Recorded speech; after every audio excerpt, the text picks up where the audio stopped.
स्वागत है आप सभी दर्शकों का। आप देख रहे हैं आज की खबर और मैं हूं आपके साथ प्रगति ठाकुर। बिहार में जब जब मकर संक्रांति आती है तब तब सियासत में कुछ न कुछ बड़ा जरूर घटित होता है।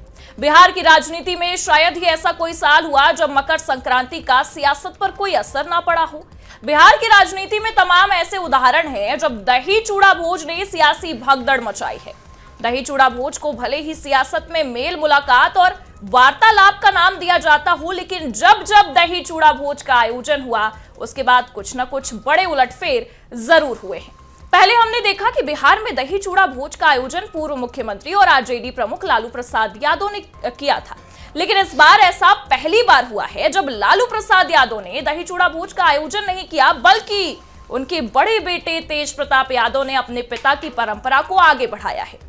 तेज प्रताप यादव का दही चूड़ा भोज इसलिए भी काफी महत्वपूर्ण हो जाता है क्योंकि तेज प्रताप ने अपने परिवार से अलग होकर उन्होंने एक नई पार्टी भी बनाई थी। विधानसभा चुनाव में अलग से ताल भी ठोक चुके हैं। तेज प्रताप के दही चूड़ा भोज का महत्व इसलिए भी काफी बढ़ गया है क्योंकि इस भोज में एनडीए खेमे के भी कई बड़े चेहरे शामिल हुए। अब ऐसे में सवाल उठ रहा है कि क्या तेज प्रताप यादव बिहार में अपनी नई सियासी पारी का आगाज करने वाले हैं? क्या तेज प्रताप यादव एनडीए खेमे से जुड़ने वाले हैं? जिस तरह से एक के बाद एक तमाम नेता तेज प्रताप यादव के दही चूड़ा भोज में शामिल हुए, उससे लालू के बड़े बेटे की नई सियासी पारी के संकेत मिल रहे हैं। लेकिन अभी कुछ कहना भी जल्दबाजी ही होगी क्योंकि इस भोज को आयोजित करने के पहले तेज प्रताप यादव ने अपने परिवार में माता पिता और भाई से मुलाकात भी की थी, पिता का आशीर्वाद भी लिया था। लेकिन जिस तरह से इस भोज में भाजपा के नेता हिस्सा बने, वो आने वाले समय में बिहार की फ्यूचर पॉलिटिक्स में बड़े उलटफेर के भी संकेत दे रहा है। ऐसे में पहले इसी दही चूड़ा पॉलिटिक्स से जुड़े कुछ सियासी बयान आपको सुनवाते हैं, उसके बाद इसी मामले पर विशेष चर्चा भी करेंगे। देखिए, मुझे नहीं पता कि कौन किसके साथ जाने की सोच रख रहा है, नहीं रख रहा है। एनडीए अपने में इतना ज्यादा मजबूत है, 200 से ज्यादा सीटें जीतकर हम लोग का गठबंधन है। ऐसे में मैं जरूर मानता हूं कि कई ऐसे विधायक हैं जिनको इस बात का एहसास है कि संभवतः एनडीए के साथ जुड़कर ही वो अपनी सोच या बिहार के विकास को या अपने क्षेत्र के विकास को वो गति दे पाएंगे। व्यक्ति से हमको किसी से नफरत या दुराव नहीं है। उसके कार्य, व्यवहार और सिद्धांत से दूरी हो सकती है, लेकिन हमारे सनातन संस्कृति संस्कार के पर्व त्योहार हमको एकजुटता का संदेश देता है, मिलकर चलने का भाव जगाता है, सबका साथ सबके विकास का एक प्रेरणा प्रदान करता है। तो मैं उस विचारधारा के पोषक हैं और हम उनके हमारे कार्यक्रम में वो आए, हमसे आग्रह किए, पहले भी आए थे।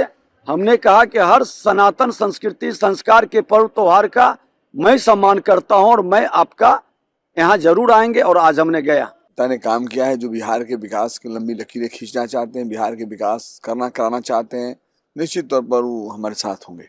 एनडीए के विधायक, अगर कांग्रेस के विधायक एनडीए के साथ आते हैं तो आप लोग क्या कबूल कीजिएगा? हाँ, क्यों नहीं, मेरा दरवाजा खुला है, क्यों नहीं भाई। अगर आते हैं और हमारे साथ रहने की मानसिकता बना के आते हैं, निश्चित तौर पर।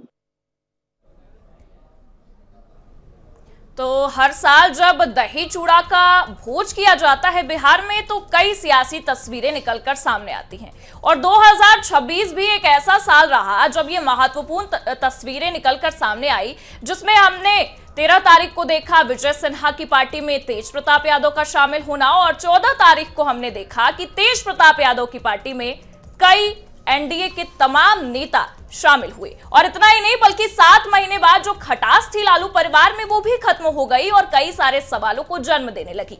अब ऐसे में बिहार की दही चूड़ा पॉलिटिक्स से हम सभी वाकिफ हैं। हर साल जब दही चूड़ा का सीजन आता है तो कई तरह की पॉलिटिक्स भी देखने को मिल जाती है, तो वैसा ही कुछ इस साल भी होता नजर आया। ये तस्वीरें भी हम आपको दिखा रहे हैं जहां कई सारी चीजें आपको देखने को मिल सकती हैं। जहां 13 तारीख को 2 तस्वीरें निकलकर सामने आई, एक विजय सिन्हा की पार्टी की तो दूसरी तरफ कांग्रेस के प्रदेश अध्यक्ष की पार्टी की, जहां खुद कांग्रेस के तमाम नेता मौजूद नहीं रहते हैं। ये तस्वीरें हम आपको दिखा रहे हैं आपकी स्क्रीन पर, जहां कांग्रेस के खुद जो 6 विधायक है वो नहीं मौजूद होते हैं। और दूसरी चीज, अब आपको बता दें कि ये जो पॉलिटिक्स की तस्वीरें बिहार की राजनीति से निकलकर सामने आती है, हर बार सियासत का एक महत्वपूर्ण केंद्र बन जाती है, क्योंकि ये दही चूड़ा की पॉलिटिक्स पिछले कई सालों से चलती दिखाई दे रही है। चाहे वो हम किसी भी पार्टी की बात कर ले, हमेशा ऐसा होता है कि कई बार चीजें बदल जाती हैं, तो कई बार सियासत में एक नई सुर्खियां भी लेकर आती हैं। तो ऐसा ही कुछ इस बार 2026 की दही चूड़ा पॉलिटिक्स के अंतर्गत भी होता नजर आया।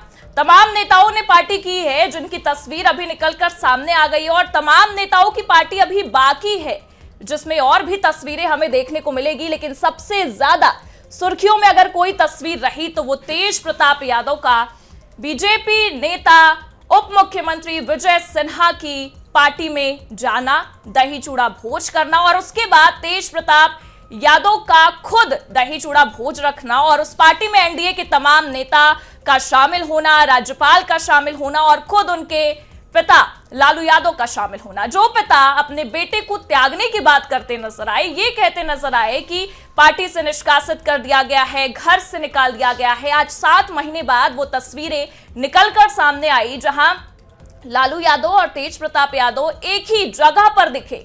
अब ये तस्वीरें भी बहुत कुछ कहती हैं, क्योंकि 7 महीने बाद इस तरीके से परिवार का एक हो जाना सियासत के केंद्र का एक महत्वपूर्ण जरिया बन जाता है, और बहुत सारी चीजें इस चीज को लेकर भी सवाल खड़े करती हैं कि आखिरकार जब चुनाव था, जब चुनाव काफी नजदीक था, तो खुद बड़ा बेटा आपसे दूर हो जाता है, एक अलग पार्टी बनाता है, और इतना ही नहीं बल्कि चुनाव के लिए ताल भी ठोक देता है। लेकिन जब 7 महीने बीत जाते हैं, जब 7 महीने पूरे खत्म हो जाते हैं, तो ये तस्वीरें अचानक से सामने आती हैं। और इस वक्त ये तस्वीरें इसलिए चर्चा का विषय है क्योंकि विजय सिन्हा की पार्टी में जहां एक तरफ 13 तारीख को तेज प्रताप यादव शामिल होते हैं, वहीं वो खुद इन्विटेशन देने राबड़ी आवास पहुंचते हैं, लालू यादव को इन्विटेशन देते हैं दही चूड़ा पार्टी का, अपनी माताश्री को अपने माताश्री का आशीर्वाद लेते हैं और इन्विटेशन भी देते हैं, और तेजस्वी यादव को भी बुलाते हैं।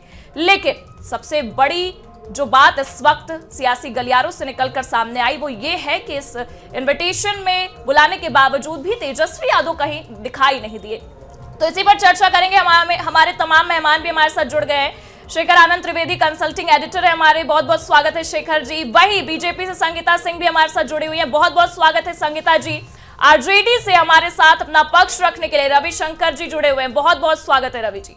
जिस तरीके से सियासत तेज होती जा रही है और दही चूड़ा की पॉलिटिक्स जो हमने बिहार में अक्सर देखी है वो भी चर्चा का केंद्र रहती है। तो संगीता जी, सबसे पहले तो आपके पास आऊंगी। देखिए, जब चुनाव हुआ बिहार में तो वही भारतीय जनता पार्टी लालू परिवार को खरी खरी सुनाती नजर आई, कहीं भी चूकती दिखाई नहीं दी, और तेज प्रताप यादव भी उस कह सकते हैं खरी खरी सुनाने में केंद्र बने हुए थे। लेकिन आज बीजेपी के नेता पार्टी करते नजर आते हैं और सौहार्द की बात कर रहे हैं। कहीं ना कहीं ये तस्वीरें, ये संकेत क्या देने की कोशिश की गई? दही चूड़ा पॉलिटिक्स से सब कोई वाकिफ है, अब बयान अलग देना और तस्वीरें अलग निकलकर सामने आना बहुत सारे सवाल खड़े करती हैं। क्या कहेंगे आप? देखिए, सभी को पहले नमस्कार और मकर संक्रांति की बहुत बहुत शुभकामनाएं। देखिए, जितने भी दही चूड़ा की जो पार्टी कार्यक्रम चल रहा है वो एक सांस्कृतिक कार्यक्रम है। वह हमारे में मतभेद है लेकिन मनभेद नहीं है। हम सबको साथ लेकर चलते हैं और इसी तरह के कार्यक्रम कल भी विजय सिन्हा जी के यहाँ हुआ, आज तेज प्रताप जी के यहाँ हुआ। एक सांस्कृतिक कार्यक्रम था, उन्होंने बुलाया, इनविटेशन दिया और सब नेता वहाँ शामिल हुए, और ये एक पर्व था, एक आस्था का पर्व था, सांस्कृतिक पर्व था। इसको राजनीति से जोड़ना मुझे कुछ रास नहीं आ रहा है। अब राजनीति अपनी जगह है लेकिन ये कार्यक्रम पूरी तौर से हट के था, ये एक सांस्कृतिक कार्यक्रम था। मैं तो इतना ही कहना चाहती हूँ कि हमारे में मतभेद है, मनभेद नहीं है। सभी को साथ लेकर हम चलते हैं। हमारी पार्टी ऐसी है जो सभी के साथ लेकर चलती है और हम सबका साथ सबका विकास लेकर, और जो पार्टी के जो नेता, विपक्ष दल के जो नेता हमारे विकास से संतुष्ट है और तेजी से जो विकास बिहार कर रहा है, अगर वो हमारे साथ आना चाहते हैं तो उनके लिए वेलकम है। तो संगीता जी, आपने कहा कि मतभेद है और ये कह सकते हैं विचारों का जो कह सकते हैं अंतर है वो नजर आता है, लेकिन मन का जो भेद है वो नहीं है। लेकिन सबसे बड़ी बात देखिए, जब हमने बयान भी सुने तब भी सियासत का जो केंद्र है वो दही चूड़ा पॉलिटिक्स हो जाती है अक्सर। पिछले भी कई सालों को अगर हम जोड़े तो हर बार दही चूड़ा पॉलिटिक्स देखने को मिली है, तो इस बार भी हम इसी को केंद्र में रखेंगे। विजय सिन्हा से भी जब पूछा गया तेज प्रताप यादव को लेकर, तो वो साफ साफ ये चीज कह सकते थे, उन्होंने ये भी कहा कि वक्त आने पर बताएंगे। फिर तेज प्रताप यादव भी कह रहे हैं कि समय आने पर सब पता चल जाएगा। तो किस समय का हम इंतजार करें? देखिए, ये राजनीति है, राजनीति में आज कुछ हो रहा है, कल कुछ होगा, कुछ नहीं कहा जा सकता। 24 घंटे के अंदर काफी फेरबदल हो जाता है। तो अभी तो ये एक कार्यक्रम था, कार्यक्रम के दौरान जो भोज किया जा रहा है हर पार्टी के द्वारा किया जा रहा है, हर वरिष्ठ जो नेता है हमारे उनके द्वारा किया जा रहा है, और हम सब उसमें शामिल हो रहे हैं और बड़े ही अच्छे ढंग से हम मतलब एक परिवार की तरह इस कार्यक्रम में शामिल हो रहे हैं और बड़े ही अच्छे ढंग से हम इस त्योहार को मना रहे हैं। तो अभी से राजनीति में उथल पुथल होगा, इस पे एक बहुत जल्दीबाजी होगी कि कोई हम टिप्पणी कर दे। मतलब अभी जल्दबाजी होगी टिप्पणी करने की, लेकिन आप भी ये मान रही हैं, आपने बयान में पहले यही बोला कि जिस तरीके से राजनीति है वहां पर उथल पुथल होती रहती है, चीजें बदलती रहती है समय के साथ साथ, तो ये भी हम केंद्र में रखेंगे। हम रुक कर लेते हैं रवि जी का भी। रवि जी, जिस तरीके से देखें, जैसे ही 13 तारीख की तस्वीर निकलकर सामने आई विजय सिन्हा की पार्टी की, तेज प्रताप यादव वहां शामिल होते हैं, उसके बाद बयानबाजियां भी होती है, तो चर्चाओं का जो बाजार है वो अपने आप में गर्म हो जाता है कि क्या एनडीए में शामिल होने वाले हैं, क्या बीजेपी का दामन थाम लेंगे, तमाम तरह की चीजें निकलकर सामने आती है। लेकिन उसके बाद 7 महीनों की जो कह सकते हैं दरार थी एक परिवार के बीच में, वो खत्म हो जाती है। लालू यादव के घर जाते हैं और बाकायदा इन्विटेशन देते हैं, फिर लालू यादव भी पहुंचते हैं और जब उनसे इस तरीके का सवाल किया जाता है तो कहते हैं मैं अपने बेटे से नाराज नहीं हूं। तो ये नाराजगी अचानक से बीजेपी के साथ जैसे तस्वीरें निकलकर सामने आई वैसे खत्म हो गई, या पहले से ये सारी चीजें दिख रही थी? प्रगति जी, मुझे लगता है ये सब अलग अलग बातें हैं और हर बातों के साथ उनके अपने पहलू जुड़े हुए हैं। वो लालू जी ने पार्टी का जो भी निर्णय था, उसके बाद वो एक राजनीतिक निर्णय था। राजनीतिक निर्णय के होने से कोई व्यक्तिगत संबंध, मुझे नहीं लगता कि कोई परिवार का हिस्सा है तो हमेशा के लिए टूट जाता है। संबंध बदल सकते हैं, बिल्कुल खत्म नहीं होते। और एक गुंजाइश हमेशा होती है कि जब आप अपने विपक्षी और विरोधियों के साथ मिलते हैं, उठते बैठते हैं, पार्टी करते हैं, तो परिवार के सदस्यों के साथ भी मिलने में, उठने बैठने में, पार्टी करने में, बुलाने में, आमंत्रण देने में, निमंत्रण देने में और जाने में मुझे लगता है कि कोई उसको भी उसी तरीके से देखा जाना चाहिए। और समझौते और सुलह तो हर जगह ही हो सकते हैं, होते रहे हैं, लेकिन इसको मैं अपनी बीजेपी की प्रवक्ता साथी से इस बात के लिए सहमत हूं कि ये एक इस तरह का कार्यक्रम था। ये पर्व त्योहार, तीज त्योहार में लोग एक दूसरे के यहाँ आते जाते हैं, तो जब विपक्षी दल के भी लोग हैं और परिवार के भी लोग हैं, तो मैं इसको ऐसे ही मुझे लगता है देखता हूँ, सबको ऐसे ही देखना चाहिए। लेकिन जो तस्वीरें निकलकर सामने आई विजय सिन्हा के साथ, फिर विजय सिन्हा का भी उनकी पार्टी में मौजूद होना, उसको आप इसी तरीके से देखते हैं जैसे संगीता जी ने बताया? नहीं, अगर इसके पीछे देखिए, संगीता जी की बात से सहमत होते हुए मैं एक बात ये भी कहूंगा, मैं सांस्कृतिक कार्यक्रम भी कुछ राजनीतिक उससे बिल्कुल ही वो नहीं होते कि उसमें राजनीति सम्मिलित नहीं होती। अगर राजनीति सम्मिलित नहीं होती तो हम आप इस पे चर्चा नहीं कर रहे होते। कई बारी राजनीति उस पे होती है, कई बारी नहीं होती है, कई बारी नहीं होती है फिर भी हम उस पे बातचीत करते हैं, कई बारी होती है तब भी हम बातचीत नहीं करते हैं। तो ये सब तो होता रहता है। लेकिन मुझे ये लगता है कि अगर देखिए, उन्होंने अपना एक दल बनाया, वो तेज प्रताप जी की पार्टी ने चुनाव लड़ा है बिहार में, और हम जिन जगहों पे चुनाव लड़े हैं वहां से उनके कैंडिडेट भी उन्होंने उतारे, और वो जहां से लड़े हमने भी कैंडिडेट उतारे। तो एक तरह से हम चुनावी मैदान में एक दूसरे के आमने सामने रहे।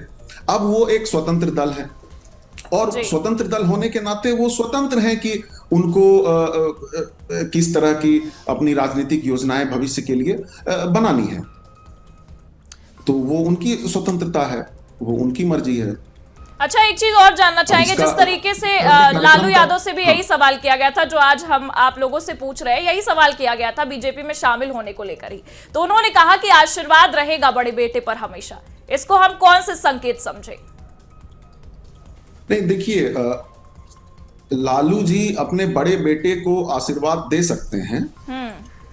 लालू जी अपने विपक्षी और विरोधियों को शुभकामनाएं भी दे सकते हैं, लेकिन लालू जी ऐसा तो नहीं चाहेंगे ना कि लालू जी ने जिस दल को खड़ा किया, लालू जी ने जो राजनीति की, लालू जी जिन विचारों और विचारधाराओं को लेकर आगे बढ़े, वो उसमें प्रगति ना हो, उसमें विघ्न आए और उसको सफलता ना मिले, ऐसा तो लालू जी नहीं चाहेंगे। अब मैं एक छोटी सी बात कहना चाहता हूं, मैं थोड़ा खोल के ही बात कह दूं। देखिए, मुझे इसमें कुछ नहीं पता कि इसमें क्या होना है क्या नहीं होना है, लेकिन अगर कभी कुछ हो भी जाता है, मैं दो चीज बोलूंगा। एक, अपने प्राचीन काल में हमने महाभारत देखा है, पढ़ा है हम लोगों ने, उसमें तो एक परिवार का ही झगड़ा था, लेकिन युद्ध विराम होने के बाद शाम के वक्त, रात के वक्त लोग एक दूसरे के शिविर में जाते थे, मिलते जुलते थे, क्योंकि वो एक ही परिवार के लोग थे। तो विरोध, संघर्ष, लड़ाई अपनी जगह पे है, मिलना जुलना अपनी जगह पे है। अब आप वर्तमान का एक उदाहरण ले लीजिए, गांधी परिवार में, गांधी परिवार से एक कांग्रेस पार्टी में जो है अहम भूमिका गांधी परिवार की हम सब लोगों को पता है, लेकिन गांधी परिवार का ही एक हिस्सा मेनका गांधी, उनके पुत्र वरुण गांधी, ये तो बीजेपी में रहे, इन्होंने बीजेपी की राजनीति की। तो एक ही परिवार का एक ग्रुप दूसरे दलों में हो सकता है, दूसरे तरह की विचारधारा वाले, और भी कई एग्जाम्पल्स हैं। मतलब एक तरीके से देखें तो लालू यादव को कोई दिक्कतें नहीं होंगी अगर ऐसा कुछ होता है तो।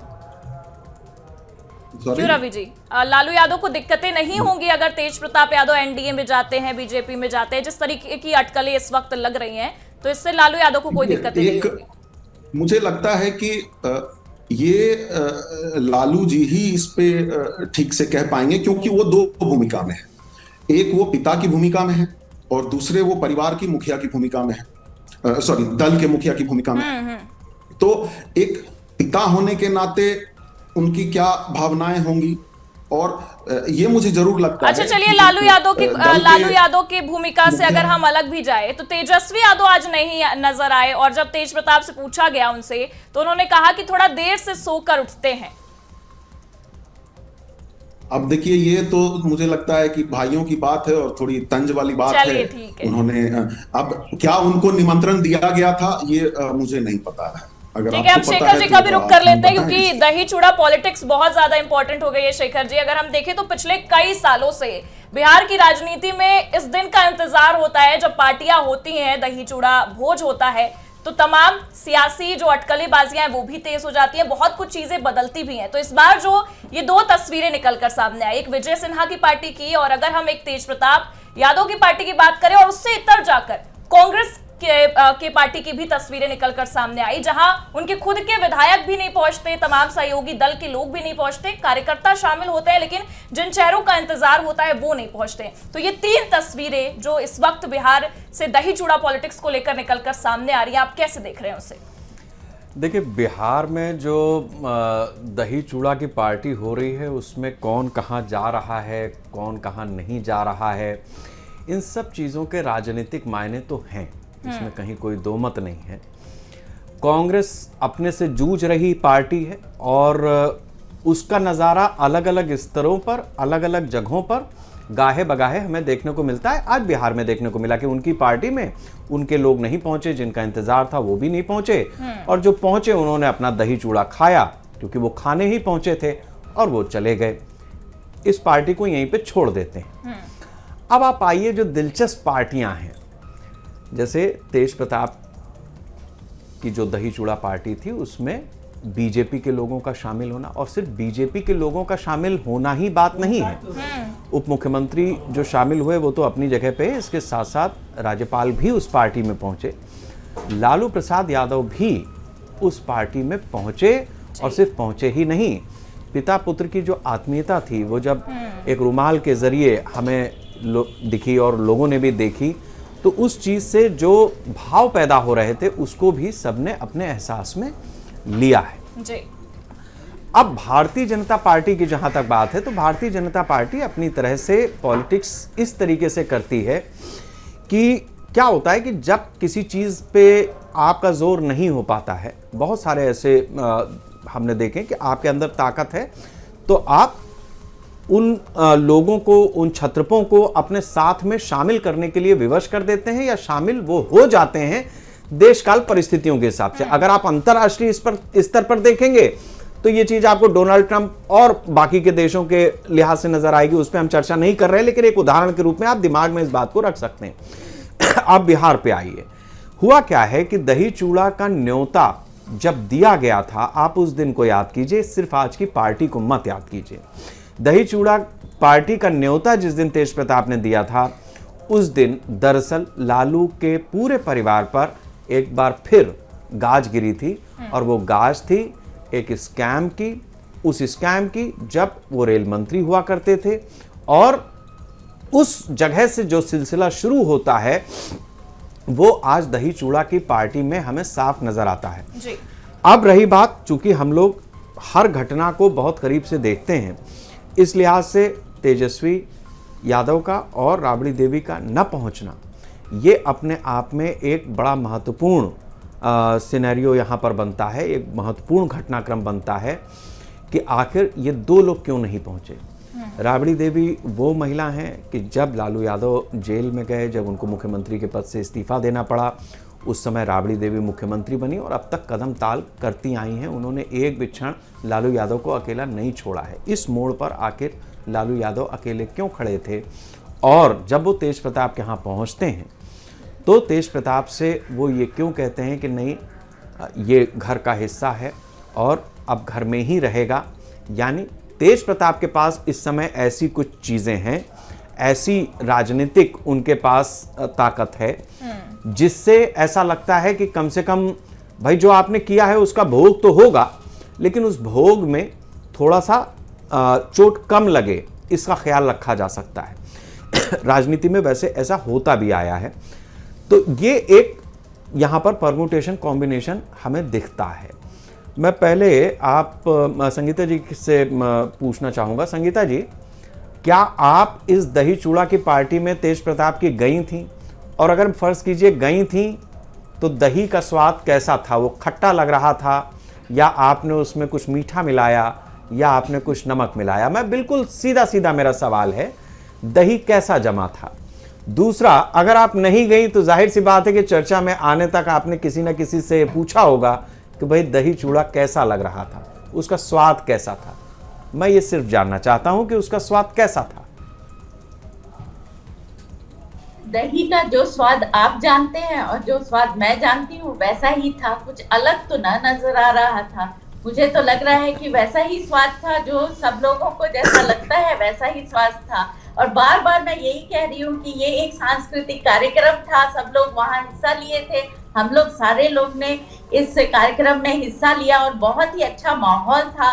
किसी तरह का अलग अलग स्वाद का दही ऐसा कुछ मुझे नहीं लगा। मुझे जैसा आपने आज दही चूड़ा खाया, मैंने खाया, मेरे भाई ने खाया, मेरी बहन ने खाया, वैसा ही स्वाद था। जो हर बिहारियों ने खाया वैसा ही स्वादिष्ट था। वो किसी तरह का ना तो खट्टा था, ना पुराना था, ना उसमें एक अलग पहचान और अलग स्वाद लग रहा था। तो मुझे तो लगता है सब कुछ वैसा ही था, जैसे बहुत ही मीठा था, बहुत ही अच्छा था, बहुत ही स्वादिष्ट था। हाँ, देखिए आपने एक आखिर में बोल ही दिया कि बहुत ही मीठा था। देखिए इसीलिए, क्योंकि ये महिलाओं की एक खूबसूरती होती है कि वो जब बात को रखती हैं या घर गृहस्थी को रखती हैं, या जब देश को भी चलाती हैं, प्रदेश को भी चलाती हैं, और फिर आप तो उस प्रदेश से हैं जहां राबड़ी ने पूरी सत्ता संभाली है, तो बहुत जमा करके चीज को रख देती हैं। आपने भी इस चीज को रख दिया है, जमा कर रखी है अपनी बात, बहुत अच्छी है। अब इस पे बात आप अपनी बात पे टिके रहिएगा कि दही मीठा था।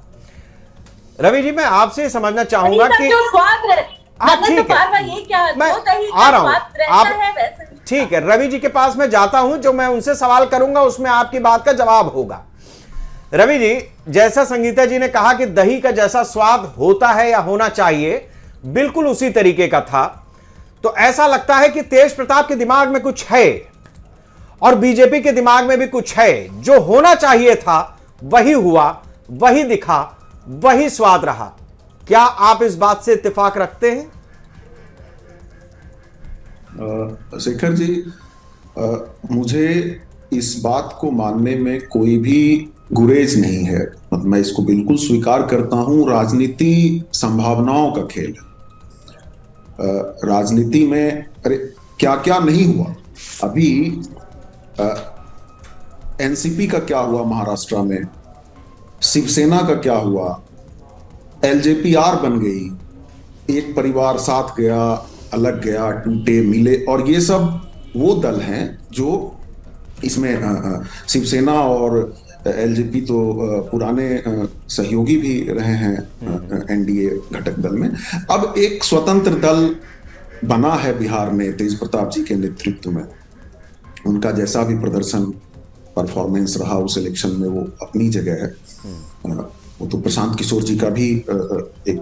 तो अब तेज प्रताप जी की क्या राजनीतिक योजना होती है, वो कहीं जुड़ते हैं, अलग होते हैं, ये उनकी मर्जी है, या ये सिर्फ एक सांस्कृतिक कार्यक्रम, ये दही चूड़ा भोज बन के रह जाता है, या कोई राजनीति की दही भी जमती है, ये तो आने वाला समय ही बताएगा। इसमें इस वक्त कुछ रवि जी, जो बात आपने कही है बहुत साफगोई से कही है। मुझे बहुत अच्छा लग रहा है कि आज हमारे दोनों मेहमान जो हैं वो बहुत जमा करके अपनी बात को रख रहे हैं, और सूर्य उत्तरायण में जा रहे हैं, तो जाहिर सी बात है कि कुछ ना कुछ नई कोपलें, नए हमें प्रकृति का जो नयापन होता है, कुछ पुराना गिरेगा, हटेगा, आने वाला मौसम इसी का है, और उसके बाद कुछ नई कोपलें जन्म लेंगी, आकार लेंगी। अब मैं आपसे समझना चाहूंगा कि केवल इतनी ही बात होती तो शायद हम चर्चा पे ना जाते। बड़ी बात यह भी हो गई कि जो जेजेडी है, तेज प्रताप जी की जो पार्टी है, लालू यादव जी जब उनके घर पे थे, पिता ने पुत्र को स्नेह किया, और पुत्र ने भी अपने पिता को खूब स्नेह किया, और साथ साथ ये भी कहा कि पिताजी आरजेडी का विलय कर दो जेजेडी में।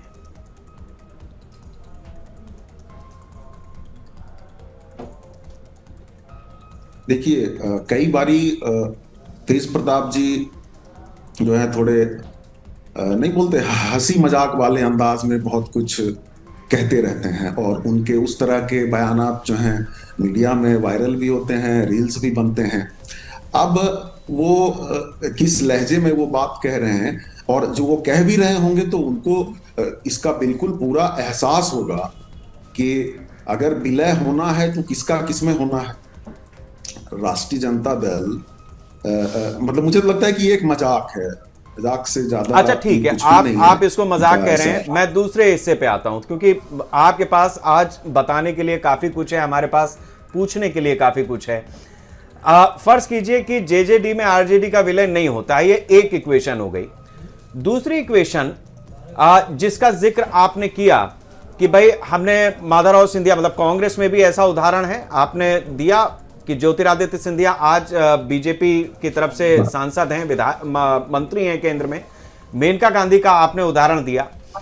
लेकिन लालू यादव हिंदुस्तान की सियासत में इस तरीके की राजनीति को करते आए हैं, या इस तरीके से हमें समझना होगा इस चीज को कि बिल्कुल नॉर्थ पोल और साउथ पोल, और वो व्यक्ति लालू यादव, वो व्यक्ति जो अगर सोनिया गांधी से भी कोई बात कह दें तो सोनिया गांधी उस चीज को इंप्लीमेंट करती थी, उनकी यूपीए में इतनी चलती थी, जो चाहा वो किया, जिस तरह से चाहा उस तरह से किया।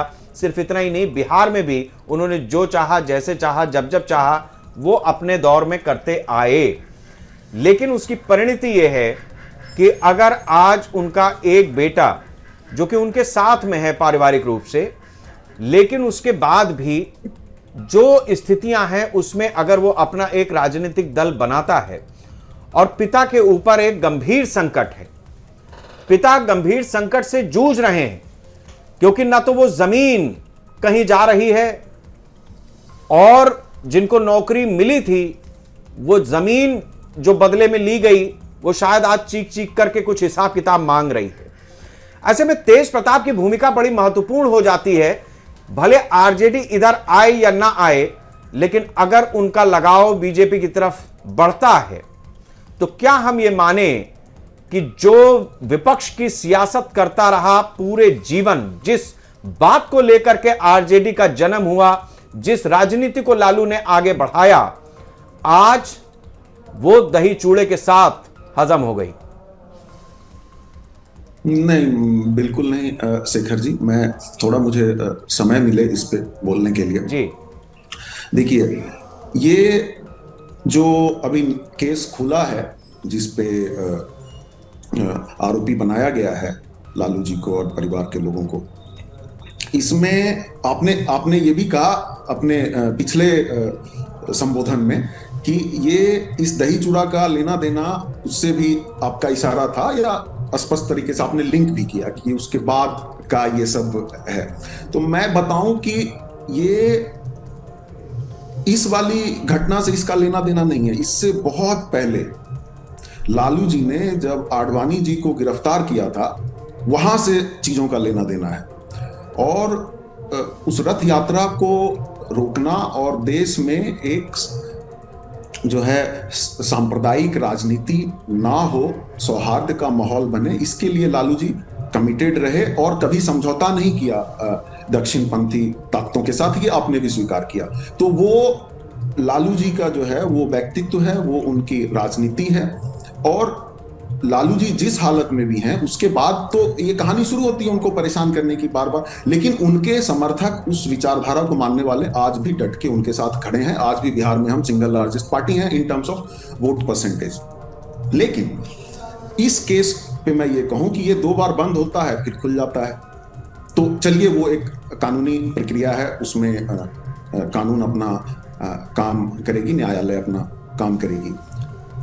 जहां तक विलय होने का बात है, तो आरजेडी, आप देखिए, हमारा गठबंधन अलग अलग दलों से होता रहा है, लेकिन हम किसके राजनीतिक विरोधी हैं ये हम क्लियर हैं। हम दक्षिणपंथी सांप्रदायिक ताकतों के साथ कभी नहीं जा सकते। लालू जी इतना परेशान होने के बाद कभी एक, बोलते हैं ना, आइटा ऑफ कॉम्प्रोमाइज, 1 इंच समझौता उन्होंने नहीं किया। तो आरजेडी का किसी उस तरह के दलों के साथ विलय होने का कोई मतलब नहीं है। उनके विरोध करने वाले लोग अगर हमारे साथ आना चाहते हैं तो वो बिल्कुल आ सकते हैं। वो संभावना खुली हुई है। जो मैंने बोला कि राजनीति संभावनाओं का खेल है, तो उतनी संभावना तो है, लेकिन ये समझौता हमारी संभावना में नहीं है।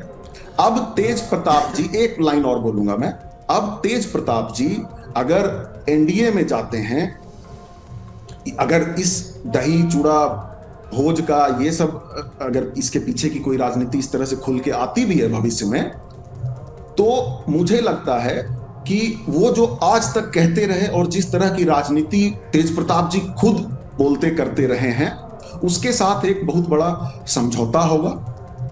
और मुझे ये भी लगता है कि ये उनकी राजनीतिक आत्महत्या होगी, क्योंकि नहीं भी हो सकती है, लेकिन ज्यादा मुझे ये लगता है कि ये उस तरफ के कदम होंगे, क्योंकि जहां से आप निकले हो, जो आपका रूट है, जो आपका मूल है, राष्ट्रीय जनता दल, जो आपके पिता हैं, जो आपके पिता की राजनीति रही है, आप देखिए, खिलाफत अपनी जगह पे है, लेकिन उस वैचारिकी को बेच देना, उस वैचारिकी को बेच के इतना बड़ा समझौता करके उस तरह की ताकतों के साथ चले जाना जिसके खिलाफ आप बोलते रहे, तो आपकी क्रेडिबिलिटी बिहार के लोगों के अंदर, देश के लोगों के अंदर गिरती है, कम होती है, और क्या मैसेज लोगों में जाएगा।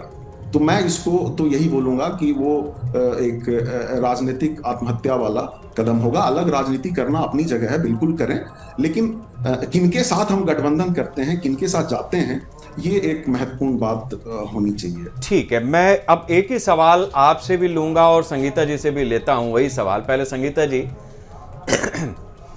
राजनीति में जब फैसले लिए जाते हैं वो सही गलत नहीं होते हैं, मकसद पूरा करने के लिए होते हैं।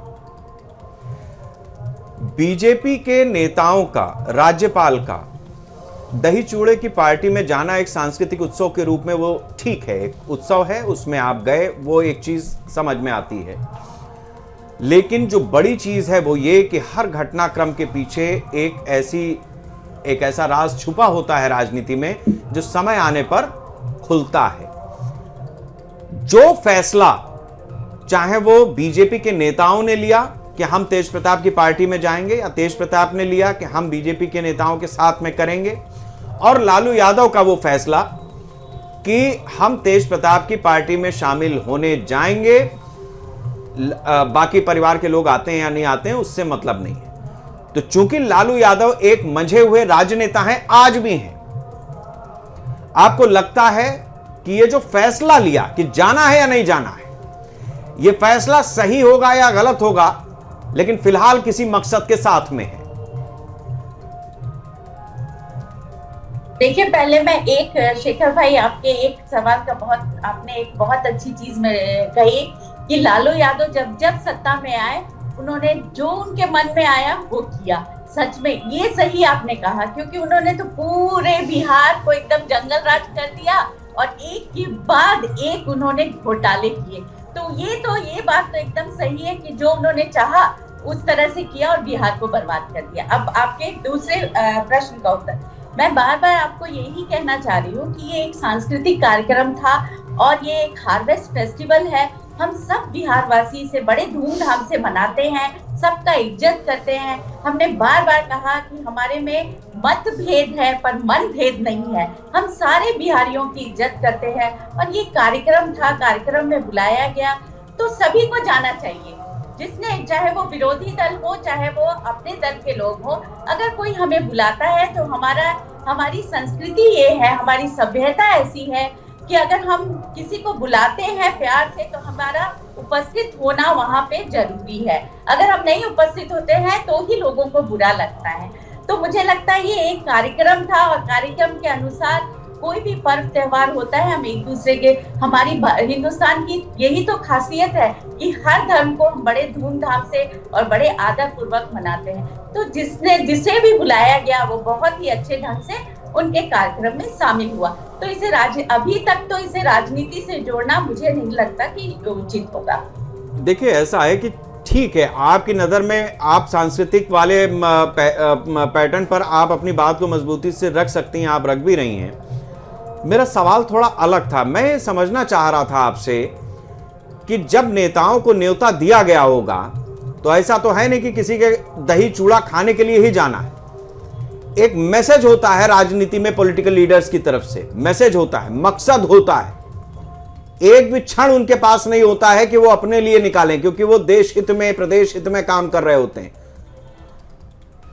मकसद क्या था? आप इस बात से इत्तेफाक रखेंगे कि मकसद कुछ ऐसा हो सकता है? देखिए, कोई मकसद लेकर कोई चीज को करे, ये तो सांस्कृतिक त्योहार का ये कार्यक्रम था ना भाई मेरे। अभी ये मकसद, अभी ये राजनीति, मैं तो कह रही हूँ कि इसे राजनीति से जोड़ना अभी उचित नहीं होगा। ये तो एक कार्यक्रम था, बार बार कह रही हूँ। तो अभी मकसद तो तब होता जब ये कहते कि एक राजनीति मसला है वो, और हमारा बार अरे सारी बातें तो वहां राजनीतिक हुई। लालू यादव ने अपने बेटे को आशीर्वाद दिया, कहा वो जहां चाहे पुत्र को, देखिए, पिता अपने पुत्र को आशीर्वाद ही देगा। आज के दिन अच्छा, बड़े छोटे को जब तेज प्रताप ने कहा कि जेजेडी में आरजेडी का विलय कर दो, आपको भी लग रहा है कि ये सब मजाक था? देखिए, मैं वहां जब उन्होंने कहा या क्यों कह रहे हैं, वो उनके दिमाग के उत्पत्ति है, मैं इस पे टिप्पणी करना उचित नहीं समझूंगी। अरे आप बीजेपी के हैं, कुछ तो बोलिए। नहीं, अब उन्होंने क्या कहा, क्यों कहा और आगे वो क्या करेंगे, अब बेटर होगा कि उनके मन की बात तो मैं जानती नहीं और उनके दिमाग में क्या चल रहा है। और मेरे दिमाग में जो यही चल रहा है कि राजनीति है, राजनीति 24 घंटे के अंदर में भी राजनीति में बहुत परिवर्तन आता है। इसलिए राजनीति को आप ऐसा कह सकते हैं कि राजनीति में आज कुछ है, कल कुछ है, और क्या मकसद है ये तो आने वाला नहीं। संगीता जी, इतना तो मैं दावे से कह सकता हूं कि आपके यहाँ अगर 10 मेहमान भी ऐसे समय पे आ जाएं तो अभी आपकी रसोई में भोजन कम पड़ने वाला नहीं है। आपकी व्यवस्था या जमाना जो है वो इतना मजबूत है, मैं आपकी बात को मान लेता हूं।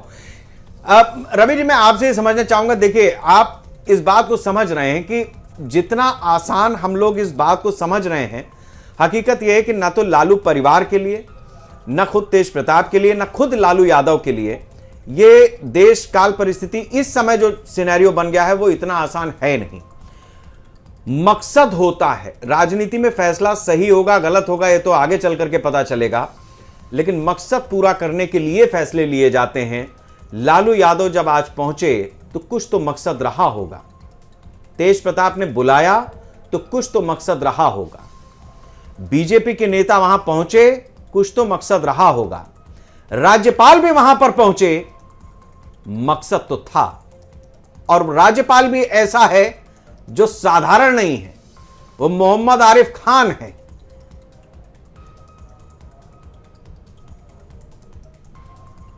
हाँ बिल्कुल, आपने सही कहा, सभी लोग पहुंचे। इसीलिए तो इस बात में कई बार ये लगता है, अब देखिए, पिता का गुस्सा, पिता के गुस्से के पीछे भी एक प्यार छुपा होता है। कोई दिल में करवाहट के साथ, द्वेष के साथ कोई अपने पुत्र से उस गुस्से से किसी स्थिति परिस्थिति में उनको गुस्सा करना पड़ भी जाए तो वो गुस्सा किया, उन्होंने फैसला लिया। लेकिन एक पिता होने के नाते उनके दिल में ऐसा थोड़ी ना होगा कि वो बिल्कुल ही नकारात्मक सब कुछ बना के बैठे होंगे। मुझे लगता है कि उन्होंने बुलाया, वो गए खुद से बुलाने और वो आए। अब जो आ रहे हैं, अब आपने बता ही दिया कि उप मुख्यमंत्री आ रहे हैं, राज्यपाल आ रहे हैं, तो अब उप मुख्यमंत्री क्यों जा रहे हैं, राज्यपाल क्यों जा रहे हैं और बड़े बड़े नेता क्यों जा रहे हैं?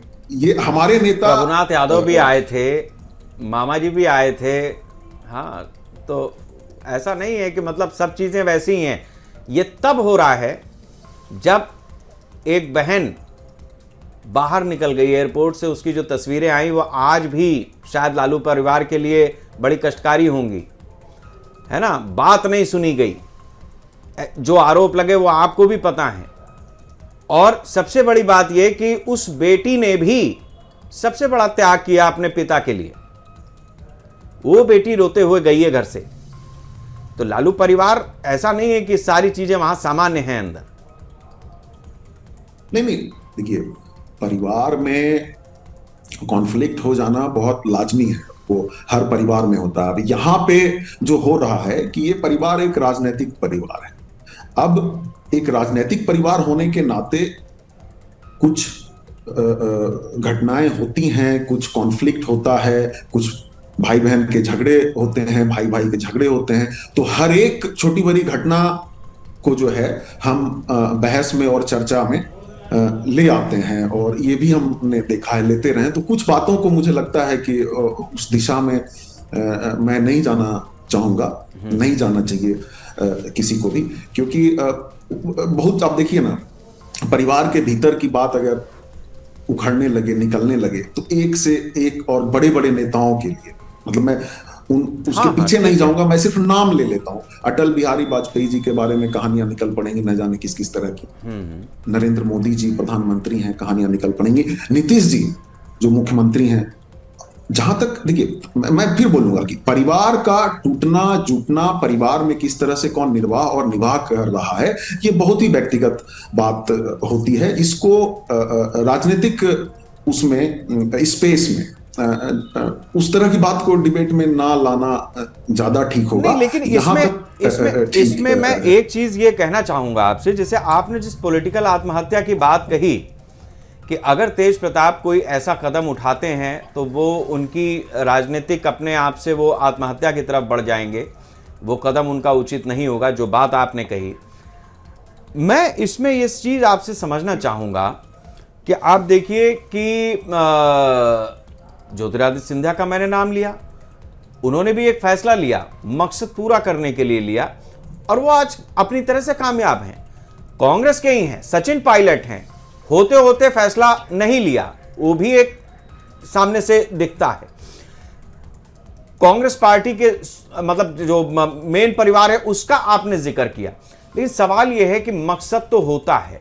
तो तेज प्रताप की जो राजनीतिक गतिविधियां हैं और जो सामाजिक जीवन में जिस तरीके की गतिविधियां हैं, आरजेडी उसको किस रूप में देखती है? मैं ये समझना चाह रहा हूं आपसे, आरजेडी प्रवक्ता होने के नाते, कि तेज प्रताप की गतिविधियां आरजेडी की नजर में किस मकसद को पूरा करने के लिए हैं?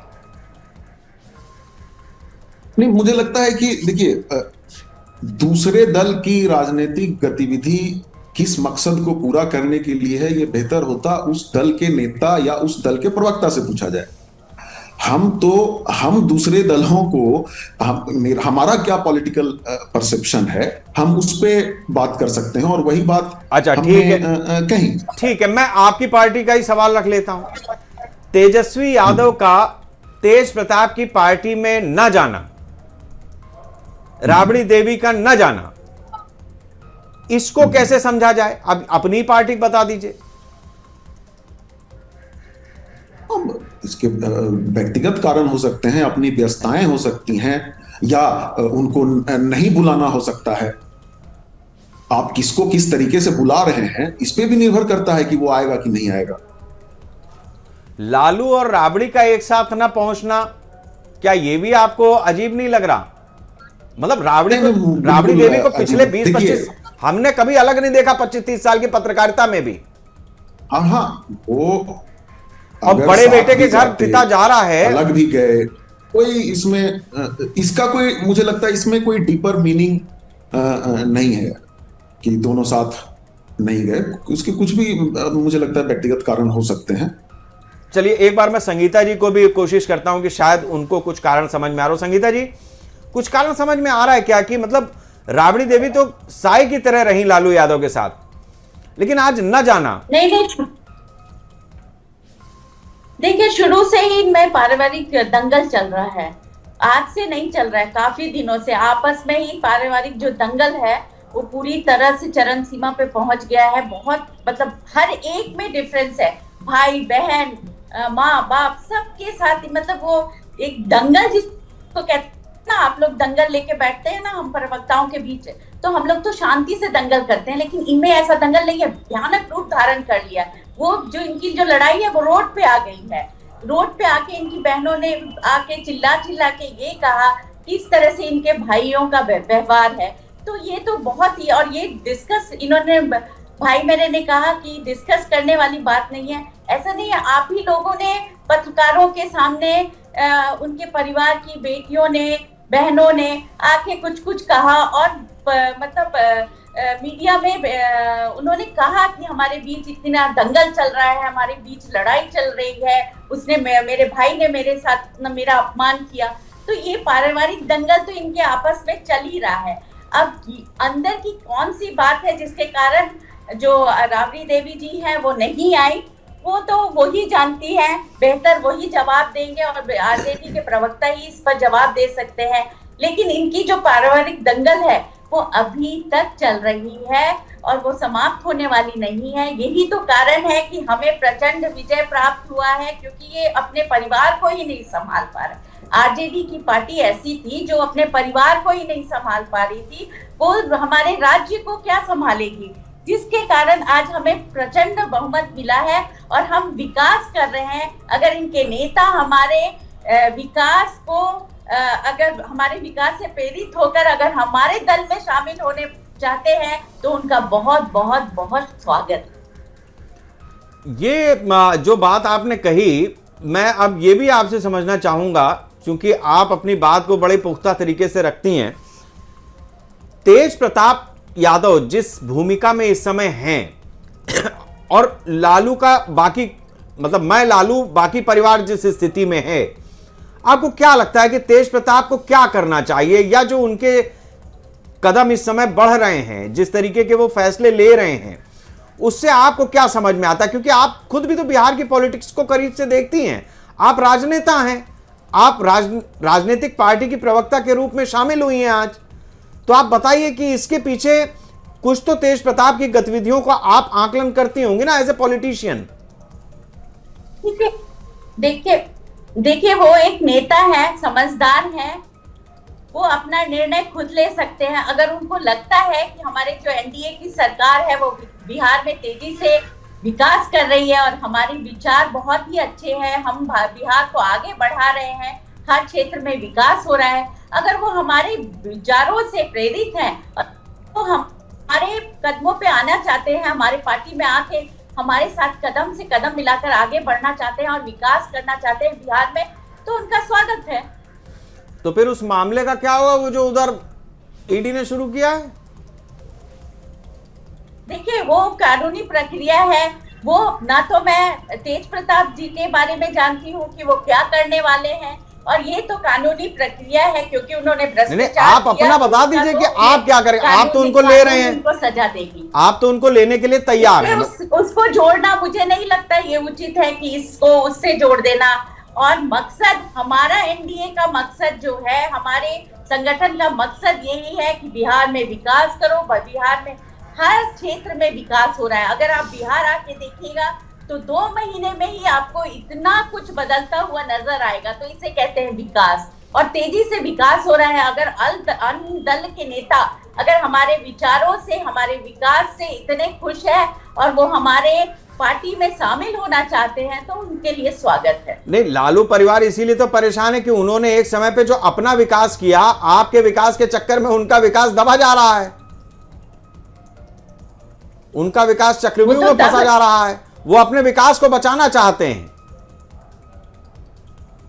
वो बचने वाला नहीं है भ्रष्टाचार। हम लोग कानून, हमारी जो आदरणीय मोदी सरकार है वो कानून पर चलती है। सबका साथ सबका विकास, ना किसी को खाने दूंगा ना खुद खाऊंगा। भ्रष्टाचार अगर आपने किया है तो उसको सजा मिलेगी, और वो जरूर से उनको सजा मिलेगी। नहीं, वो तो हम भ्रष्टाचारी नहीं है, हम भ्रष्टाचार नहीं करते हैं। वो तो ठीक है, करने वाले लोगों को सजा देते हैं। आप भ्रष्टाचार नहीं करते हैं, लेकिन हमने महाराष्ट्र में देखा कि वहां पर आपके नेता चुनाव से पहले किसी के लिए कह रहे थे कि अगर हमारी सरकार बन गई तो ये चक्की पीसिंग, और उसके बाद पता चला कि वो आप ही की सरकार में मिक्सचर हो गए।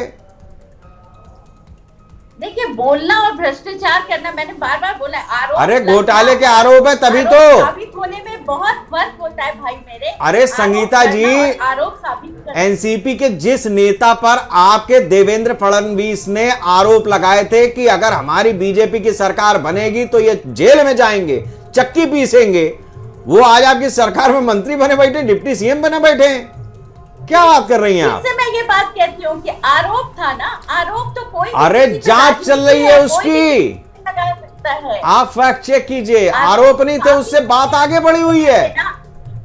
इन्होंने तो जो भ्रष्टाचार किया, बिहार को जंगल राज में बदल देने का काम जो इनकी सरकार ने किया था, और सारे जो कितने भ्रष्टाचार इन्होंने किए, कितने घोटाले किए, पूरे बिहार को इन्होंने लूट डाला। ठीक है, तो मैं ठीक है संगीता जी, मैं आखिर में हूं, एक सवाल मैं रवि जी से ले लूं। रवि जी, जिस तरीके की स्थिति बनी हुई है, इसमें आपको लगता है कि जो तेज प्रताप की राजनीति जिस तरीके से आगे बढ़ रही है, मतलब एक समय तक तेजस्वी का समय था, उन्होंने जो करना था वो किया, उसमें सफल हुए असफल हुए वो अपनी जगह पे है, लेकिन आज तेज प्रताप लालू यादव के बड़े बेटे होने के नाते अगर किसी दिशा में आगे बढ़ रहे हैं और पिता आशीर्वाद दे रहा है, तो क्या हम इस बात को समझ सकते हैं कि मकसद पूरा करने के लिए ही है? नहीं, मैं समझा कौन सा मकसद पूरा करने के लिए है, राजनीति किसका मकसद है? राजनीति में जो मकसद होते हैं वो आपको पता है कि जो फैसले होते हैं वो क्यों होते हैं, और मकसद जाहिर सी बात है कि जो सबसे बड़ी समस्या है वही सबसे बड़ा उसका हल निकालना मकसद है।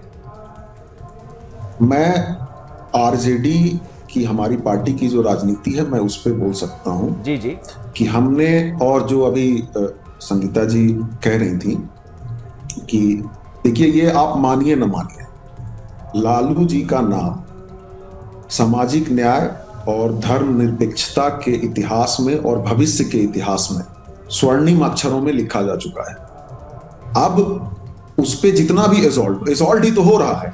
बिहार में आपने भाई प्रचंड बहुमत बताया, भाई आपको इलेक्टोरल बॉन्ड में कितने पैसे मिले? क्या वो घोटाला नहीं था? उन पैसों से आप चुनाव लड़े, आपको चंदा मिल रहा है, चंदा लो कॉन्ट्रैक्ट दो, ये निकल के आ रहा है कि कौन से वो कंपनियां जो लॉस में हैं वो आपको चंदा दे रही हैं, लॉस मेकिंग कंपनीज आपको चंदा दे रही हैं। 6,000 करोड़ का जो है आपके पास चंदा जमा है पिछले साल का। अभी एक बीजेपी के नेता मालवीय जी जो है वो दल अपना छोड़ना चाह रहे थे, वो कांग्रेस में आना चाह रहे थे, और उन्होंने ऐसी घोषणा की 2 दिन के अंदर 3 जगह छापे पड़ गए ईडी के। तो आप रवि जी, हम महिलाओं के आपकी खाते में आपने 10-10 हजार रुपए मतलब हम दिए। समझ गए कि आप एक तरीके से संगीता जी के नहीं, मॉडल कोड ऑफ कंडक्ट का वायलेशन करते हुए तो ये भी उस चुनाव का नहीं, हम पहलू समझ है। गए रवि जी, लेकिन एक आखिरी SIR चीज की आपसे गड़बड़ियां जानना भी चाहेंगे। चुनाव का ही इन्होंने पहलू बोला, नहीं, संगीता जी ने बोला कि जैसा कि शेखर जी ने भी जिक्र किया, वॉशिंग मशीन, आप लोग हमेशा आरोप लगाते रहते हैं वॉशिंग मशीन का, तो क्या जिस तरीके से तस्वीर निकलकर सामने आई है एनडीए खेमे में तेज प्रताप यादव के शामिल होने की जो अटकलें लगाई जा रही हैं, तो क्या आरोप वहां पर आपको लगता है कि तेज प्रताप यादव से भी हट जाएंगे, चीजें वहां से भी निकल जाएगी, जिस वॉशिंग मशीन का विपक्ष ही जिक्र करता है बीजेपी को लेकर? देखिए, शेखर जी ने एक महत्वपूर्ण बात कही थी, वो ये कि शेखर जी जिस बात की तरफ इशारा कर रहे हैं वो पॉलिटिकल एक्सपीडियंसी की, जो वो कह रहे हैं मकसद, तो राजनीति में कुछ लोगों का कुछ खास तरह का मकसद होता है और उसी राजनीति में कुछ लोग बर्बाद हो जाते हैं और अपनी विचारधारा पे टिके रहते हैं। मतलब तो एक तरीके से हम समझ गए कि ये जो सुन लीजिए मेरी बात, जी बताइए। जिनको वॉशिंग मशीन में जाके धुलना था, एनसीपी के नेताओं का नाम अभी लिया शेखर जी ने, वो धुले, आए दिन लोग धुल रहे हैं। अगर किसी को और भी जाके धुलना है वो धुलें, लेकिन हमारा ये मानना है कि हम पे झूठे आरोप आप जितने लगा दो, हम लड़ते रहे हैं, लड़ते रहेंगे। इसके परिणाम की चिंता लालू जी ने कभी नहीं की। लालू जी अडिग रहे और राष्ट्रीय जनता दल, हमारे नेता तेजस्वी जी उस विचारधारा और उस राजनीति पे अडिग हैं। बाकी जिसको वो स्वतंत्र हैं। हम समझ गए आप क्या कहना चाहते हैं, जिसको धुलना है वो धुल सकता है, हम समझ गए। बिल्कुल हम समझ गए। बहुत बहुत शुक्रिया आप लोगों का इस चर्चा में जुड़ने के लिए। और इसी के साथ बता दें कि जिस तरीके से ये दही चूड़ा पॉलिटिक्स इस वक्त बिहार की राजनीति में देखने को मिल रही है, अभी आए दिन जो है उसमें और भी ये पॉलिटिक्स देखने को मिलेगी, लेकिन ये हर साल की सियासत को बदलती है। जब भी दही चूड़ा की पॉलिटिक्स वहां पर होती है, भोज होता है, तो हर बार चीजें बदलती नजर आती हैं और ये निश्चित है कि इस बार भी कुछ ना कुछ ऐसा परिवर्तन देखने को मिल सकता है, क्योंकि अभी बहुत जगह पर भोज बाकी है। क्या कुछ चीजें देखने को मिलेंगी, सारी अपडेट्स आज की खबर आपके पास लाता रहेगा, देखते रहिए।